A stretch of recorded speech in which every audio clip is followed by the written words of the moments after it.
Praise the Lord दोस्तों, फिर एक बार आप सभी का स्वागत है।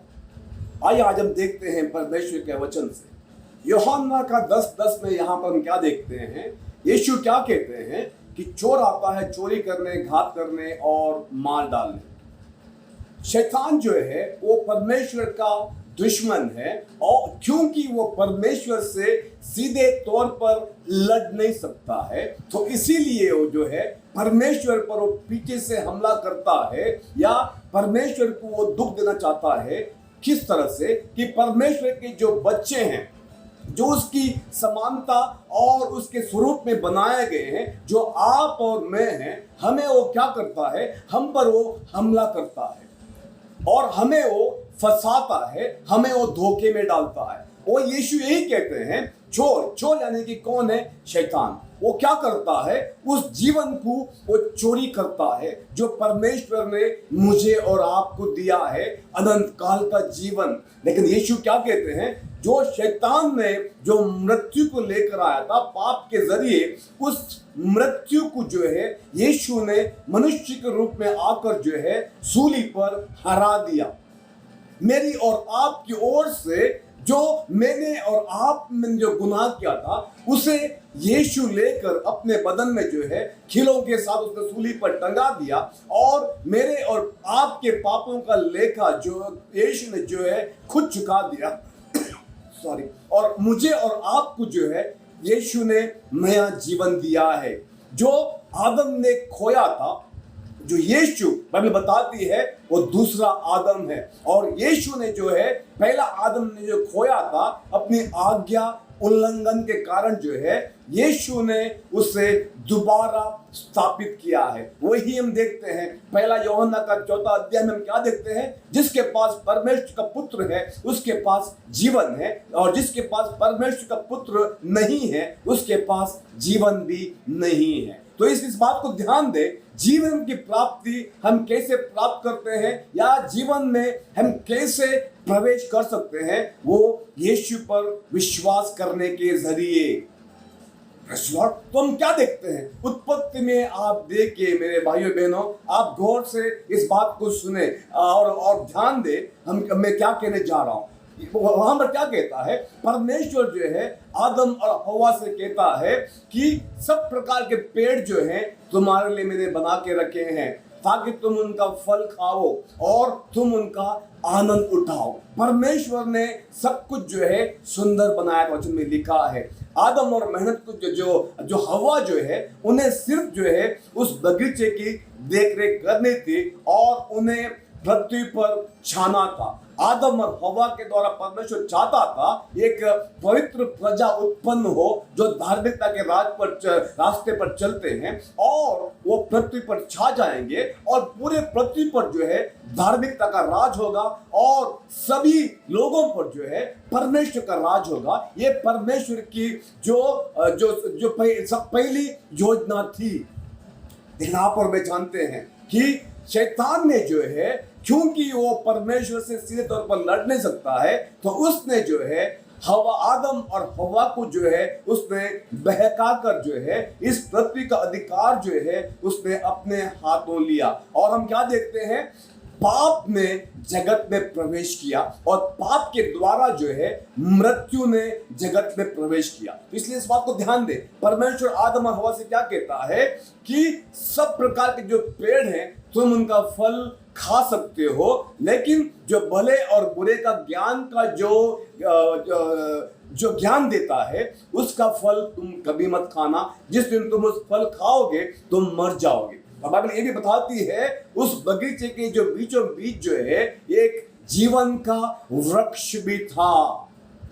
लेकिन आप ध्यान दें इस बात को, जैसा ही आदम और हवा ने जो है भले और बुरे का ज्ञान का वृक्ष खा लिया और परमेश्वर ने, हम क्या देखते हैं वहां पर जो है उन दोनों को जो है उस एदेन की वाटिका से जो है उन्हें बाहर रख दिया। और एदेन वाटिका की रखवाली के लिए परमेश्वर ने स्वर्गदूत तैनात किए क्योंकि परमेश्वर क्या कहते हैं, इस बात का गौर करें। अब वो भले बुरे का ज्ञान को प्राप्त करके हमारे जैसा बन गए हैं, कहीं ऐसा ना हो कि वो जीवन का जो वृक्ष का जो पेड़ है उसे खाकर वो हमेशा वो जीवित रहे। इसका मतलब आप ध्यान दें, परमेश्वर चाहता था कि आदम और हवा जो है उस जीवन का वृक्ष को वो ढूंढ लें, और जैसा वो परमेश्वर की आज्ञा में रहकर परमेश्वर की नियमों को पालकर परमेश्वर के साथ संगति बनाते बनाते परमेश्वर वो चाहता था कि आदम और हवा जो है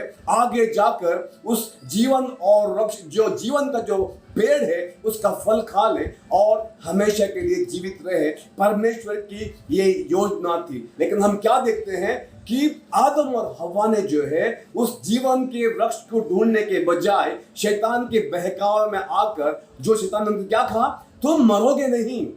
इस बात को ध्यान दे, शैतान जो है हमेशा धोखा देता है। बाइबल क्या बताती है, वो हमेशा वो झूठा है और झूठ बोलकर क्या करता है, लोगों को फंसाता है। और वो क्या कहता है आदम और हवा से, तुम नहीं मरोगे लेकिन तुम परमेश्वर के समान बन जाओगे या परमेश्वर के जैसे तुम बन जाओगे। आप देखिए कैसा वो लोगों को फंसाता है, और आज भी जो है वो वही करता है, लोगों को झूठ कहता है। वो कहता है संसार में परमेश्वर नहीं है, जो कुछ भी है वो यहीं पर है। वो ये कहता है लोगों से, क्या कहता है, स्वर्ग नरक नहीं है, जो कुछ भी है वो सब कुछ यहीं पर है। तो इस तरह से वो क्या करता है, लोगों को फंसाता है। और आप हमेशा ध्यान दें, उसे कुछ भी नहीं पता है, उसे जो कुछ भी पता है परमेश्वर ने क्या कहा है सिर्फ वही पता है, और उसी के आधार पर वो क्या करता है, जो परमेश्वर ने मना किया है लोगों से, जो इंसानों से, वो वही करवाता है। क्योंकि जो परमेश्वर जो सही कहता है वो सही है, जो परमेश्वर गलत कहता है वो गलत है। तो इसीलिए वो पूरी तरह से वो ये कोशिश करता है कि पवित्र शास्त्र में जो कहा है कि तुम्हें ये नहीं करना है, और वही जो है इंसानों से शैतान करवाता है। तो इस बात को आप ध्यान दें। तो हम यहाँ पर हम क्या देखते हैं, एदेन के बगीचे में क्या देखते हैं, परमेश्वर ने कहा उस भले और बुरे का वृक्ष का जो फल है उसे कभी ना खाना। हम क्या देखते हैं, शैतान जो है आदम और हव्वा से जो है वही करवाता है। हालेलुया। लेकिन वो ये नहीं कहता है जीवन के वृक्ष के बारे में, वो कुछ नहीं कहता है। जो परमेश्वर ने मना किया था उसी पर वो जोर देता है, और आदम और हव्वा को जो है वो बहकाता है ताकि वो उस फल को खाएं। लेकिन परमेश्वर की योजना क्या थी, जीवन का वृक्ष का वो उस पेड़ को वो यत्न से ढूंढे और अनंत काल का जीवन को प्राप्त कर ले। तो हम क्या देखते हैं, इस बात को ध्यान दें। मैं क्यों कह रहा हूं, प्रेरितों का अध्याय 17-26 में आप देखिए क्या कहता है। वहां पर परमेश्वर का वचन क्या कहता है, परमेश्वर ने एक ही मूल से, यानी कि एक ही जीवन का स्रोत से इंसान की सारे जातियों को इस पृथ्वी पर बनाया है। उनके ठहराए हुए समय वो कहां पर रहेंगे, और ये सारी बातें जो है परमेश्वर ने तय किया है। और इस सब के पीछे परमेश्वर का मकसद या परमेश्वर की वजह क्या है, वे परमेश्वर को ढूंढे। आप ध्यान दें इस बात को, परमेश्वर ने इंसान के अंदर ये बात को रखा है कि हम इंसान जो है परमेश्वर को खोजें। और जब हम खोजते हैं, यत्न से खोजते हैं, दिल से खोजते हैं, परमेश्वर हमें प्राप्त होता है। बाइबल बताती है क्योंकि वो हम में से किसी से दूर नहीं है, परमेश्वर हमारे करीब है। और परमेश्वर चाहता है हम सबसे बढ़कर जो है उसकी खोज करें। और परमेश्वर जो है आदम और हव्वा से भी यही चाहता था कि वो खोजे उस जीवन के वृक्ष को जो दर्शाता है मसीह यीशु को। इसलिए बात को ध्यान दे। लेकिन शैतान ने वहां पर क्या किया, उन्हें फंसाया और उस जीवन के वृक्ष को खोजने से पहले ही उसने उन्हें पाप में डाल दिया, और उस भले और बुरे का ज्ञान का वृक्ष जो है उसमें उसने उनको खिला दिया।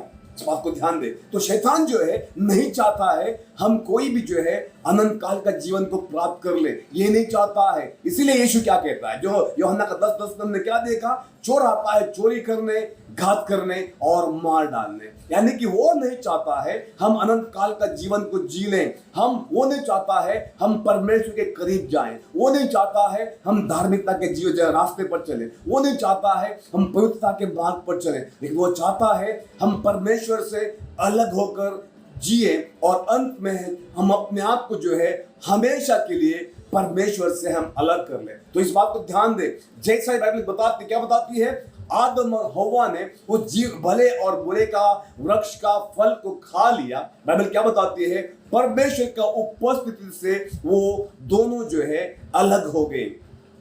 परमेश्वर का जो जीवन परमेश्वर की उपस्थिति उनके साथ बनी रहती थी, उस उपस्थिति को उन्होंने खो दिया। आप देखिए, इस बात को ध्यान दे, तब तक जो है परमेश्वर स्वयं उन्हें मिलने आता था, लेकिन अब जैसा उन्होंने इस फल को खा लिया, जो भले और बुरे का ज्ञान का जो फल खा लिया, उन्हें अब मेहनत करना पड़ रहा है परमेश्वर की खोज के लिए, परमेश्वर को प्रसन्न करने के लिए उन्हें बलि देना पड़ रहा है। और परमेश्वर को जो प्रसन्न करने के लिए कई तरह के काम करने पड़े। लेकिन उससे पहले आप ध्यान दें कि परमेश्वर उन्हें मिलने आता था। इस बात को आप ध्यान दें, सुबह शाम बाइबल बताती है कि परमेश्वर उन्हें उनसे मिलने आता था। अब जो है क्या हो रहा है कि इंसान को परमेश्वर की खोज करनी पड़ रही है। हालेलुया। तो इस बात को ध्यान दे, इसलिए शैतान नहीं चाहता है। तो यहां पर हम क्या देखते हैं कि परमेश्वर क्या कहता है, व्यवस्था विवरण का 30 अध्याय में हम क्या देखते हैं, 19 में हम क्या देखते हैं, परमेश्वर क्या कहता है, मैं आज आकाश और पृथ्वी दोनों को तुम्हारे सामने इस बात की साक्षी बनाता हूं कि मैंने जीवन और मरण, आशीष और श्राप को तुम्हारे आगे रखा है, इसलिए तू जीवन ही को अपना ले कि तू और तेरा वंश दोनों जीवित रहे।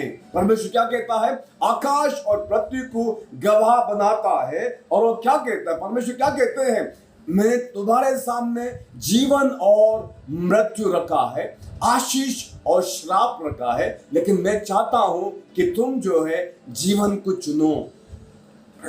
परमेश्वर आज भी यही चाहता है, हम जीवन को चुने। परमेश्वर ने आदम और हव्वा के लिए भी यही चाहा था कि वे उस जीवन के वृक्ष का फल को खाकर भरपूर जीवन या अनंत जीवन को प्राप्त कर ले, लेकिन उन्होंने ऐसा नहीं किया। और उसके द्वारा बाइबल क्या बताती है, पाप ने जगत में प्रवेश किया और पाप के जरिए मृत्यु सब पर छा गई। बाइबल बताती है, हम रोमियो का 5 अध्याय में क्या देखते हैं, एक इंसान के द्वारा पाप ने जगत में प्रवेश किया और पाप के जरिए मृत्यु सब पर छा गई। बाइबल बताती है। तो इस बात को ध्यान दे, परमेश्वर की इच्छा क्या है आज भी, कि हम और आप जो है जीवन को चुने। परमेश्वर ये नहीं चाहता है हम मृत्यु को चुने। लेकिन इस बात को भी ध्यान ले, परमेश्वर ने मुझे और आपको जो है स्व इच्छा दिया है। आदम और हवा के पास स्व इच्छा दी थी, लेकिन परमेश्वर जो है उन्हें परख रहा था उस भले और बुरे का ज्ञान का वृक्ष को रखकर, सचमुच क्या वो मेरी आज्ञा मानते हैं या नहीं, क्या जो मैंने उनको स्व इच्छा दिया है, क्या उस स्व इच्छा के जरिए क्या अपने लिए वो मृत्यु को अपनाते हैं या मेरी उपस्थिति से वो अलग जाएंगे। परमेश्वर उन्हें परख रहा था। परमेश्वर परखता है, हमारे नियत को परमेश्वर परखता है, हमारे प्यार को परमेश्वर परखता है, हमारे विश्वास को परखता है। हर वक्त जो है परमेश्वर हमें परखता है, ताकि परमेश्वर ये जाने हमारे दिल में क्या है। यदि व्यवस्था विवरण का 8 अध्याय में हम क्या देखते हैं, जब परमेश्वर के लोग जो हैं उस वाचा के देश में जा रहे थे, तो बाइबल में क्या लिखा है, परमेश्वर वहां पर क्या कहता है, मैंने जानबूझकर तुम्हें भूखा जाने दिया ताकि मैं जानूं तुम्हारे दिल में क्या है, क्या तुम सचमुच मुझसे प्यार करते हो या नहीं, इसलिए मैंने तुम्हें जानबूझकर भूखा जाने दिया। बाइबल बताती है Praise God। क्योंकि परमेश्वर चाहता है हम उसे दिल से प्यार करें। हम उसे इसलिए प्यार ना करें कि वो हमें आशीष देता है, वो हमें खाना खिलाता है, वो हमें चंगाई देता है। वो परमेश्वर ये नहीं चाहता है कि हम जो है उससे इस तरह से प्यार करें, लेकिन परमेश्वर क्या चाहता है, हम उसे दिल से प्यार करें। जो वो है उससे अलग होकर, यूहन्ना में 15 अध्याय में क्या देखते हैं, यीशु क्या कहते हैं, मुझसे अलग होकर तुम कुछ नहीं कर सकते हो। यदि तुम मुझ में बने रहोगे और मेरा वचन तुम में बना रहेगा, तब तुम भरपूर फल लाओगे, बाइबल बताती है। तो इसलिए हम उससे अलग होकर जो है कुछ नहीं कर सकते हैं, हम जी नहीं सकते हैं परमेश्वर से अलग होकर। हम तो क्या देखते हैं, जैसा ही परमेश्वर की उपस्थिति से आदम और हवा जो अलग हो गए, बाइबल क्या बताती है, मृत्यु ने इंसानियत के अंदर प्रवेश किया। तब तक जो है मृत्यु नहीं थी। हालेलुया। तो इस बात को ध्यान दे मेरे भाई बहनों कि परमेश्वर चाहता है हम जीवन को हम खोज में रहें। एक दिन नहीं, हर दिन जो है मुझे जीवन की खोज में, जीवन की तलाश में बने रहना है।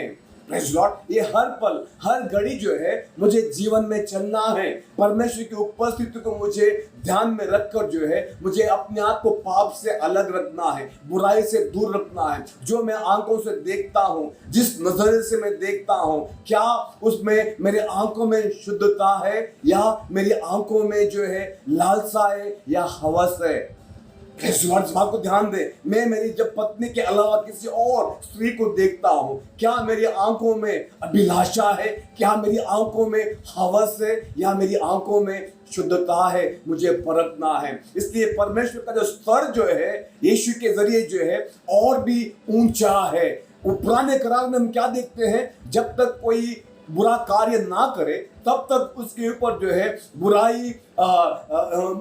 बुरा माना नहीं जाता था। लेकिन नए करार में यीशु क्या कहते हैं, अगर तुमने व्यभिचार की विचार भी मन में लेकर आए किसी स्त्री के खिलाफ, बाइबल क्या बताता है, तुमने उसके साथ व्यभिचार कर लिया। यानी कि अगर हमने मन में भी किसी के खिलाफ बुरा सोचा, अगर मन में भी हमने किसी के खिलाफ गुस्से में कहा कि अगर मेरे बस में होता मैं तुझे मार देता, अगर हमने मन में भी सोच लिया, बाइबल बताती है हमने वो गुनाह कर लिया है। क्योंकि परमेश्वर मेरे भाइयों बहनों वो बहुत ही पवित्र है, उसके समान पवित्र कोई नहीं है। इसलिए परमेश्वर क्या चाहता है, वो क्या कहता है मुझसे और आपसे, जैसा मैं पवित्र हूं वैसा तुम भी पवित्र बनो।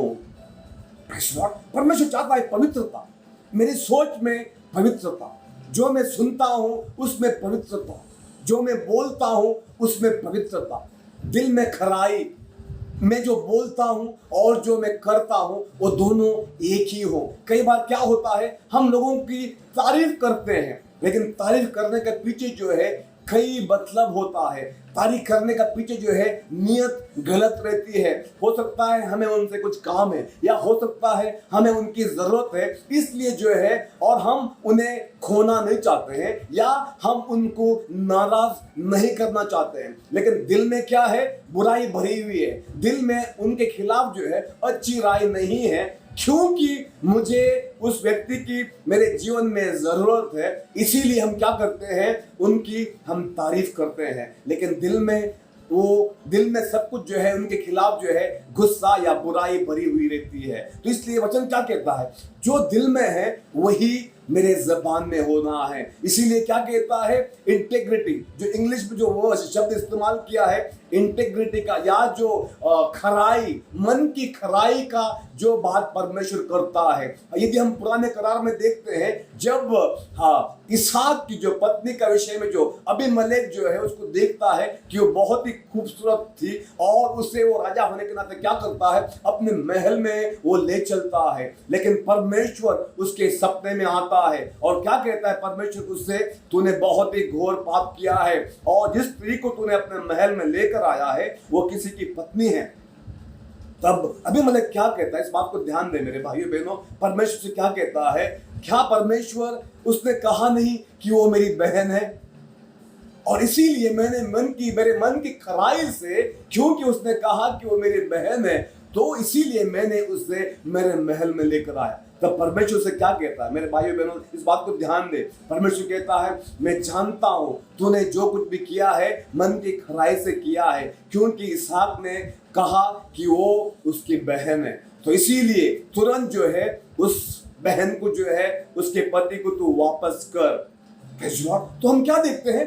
अबीमेलेक ने उसे अपने महल में तो लाया था, लेकिन उसके मन में जो है या उसके दिल में जो है कोई खोट नहीं था।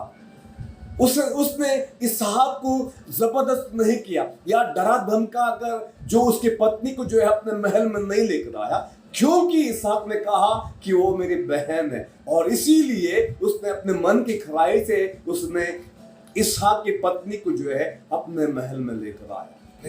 तो परमेश्वर क्या चाहता है? जो मन के सच्चे हैं, जिनके मन में शुद्धता है, पवित्रता है, परमेश्वर उनसे प्यार करता है। और परमेश्वर जो है उन्हें क्या करता है? अनजाने में अगर उनसे गलती भी होने वाली है, परमेश्वर उन्हें क्या करता है?